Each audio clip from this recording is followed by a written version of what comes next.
Sir 2016 ഒന്നാം പിണറായി സർക്കാർ അധികാരത്തിൽ വരുമ്പോൾ 33.99 ലക്ഷം ഗുണഭോക്താക്കളാണ് സാമൂഹ്യ സുരക്ഷാ പെൻഷൻ പദ്ധതിയിൽ പെട്ടിരുന്നത്.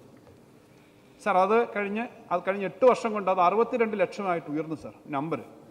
2015-16 ഒരു മാസം പെൻഷൻ നൽകാൻ വേണ്ടത് 272 കോടി രൂപയായിരുന്നു സർ. നിലവിൽ ഏകദേശം 900 കോടി രൂപയാണ് ഒരു മാസം പെൻഷനായിട്ട് വിതരണം ചെയ്യുന്നത്. സർ 5 വർഷക്കാലം UDF സർക്കാർ നൽകിയ ആകെ പെൻഷൻ തുക 5 വർഷം കൊണ്ട്, അത് ബഹുമാനപ്പെട്ട പ്രതിപക്ഷ അംഗങ്ങളും കൂടി ശ്രദ്ധിക്കുമെന്ന് ഞാൻ കരുതുന്നു, 5 വർഷക്കാലം കൊണ്ട് 9311 കോടി രൂപയാണ് സർ ആ സർക്കാർ പെൻഷൻ കൊടുത്തത്. പക്ഷേ ഒന്നാം പിണറായി സർക്കാർ 5 വർഷം കൊണ്ട് കൊടുത്തത് 35,154 കോടി രൂപയാണ് സർ. സർ ഈ സർക്കാർ ഇതുവരെ 3 വർഷത്തിൽ 2024 മെയ് വരെ 27,278 കോടി രൂപ പെൻഷൻ വിതരണം ചെയ്ത് കഴിഞ്ഞു. സർ ഒന്നാം പിണറായി സർക്കാരും രണ്ടാം പിണറായി സർക്കാരുമായിട്ട് കമ്പയർ ചെയ്യുമ്പോൾ തന്നെ 3 വർഷം കൊണ്ട് 35,000, 5 വർഷം കൊണ്ട് 35,000 കൊടുത്തത് 3 വർഷം കൊണ്ട് 27,000 കോടി കൊടുത്തു കഴിഞ്ഞു.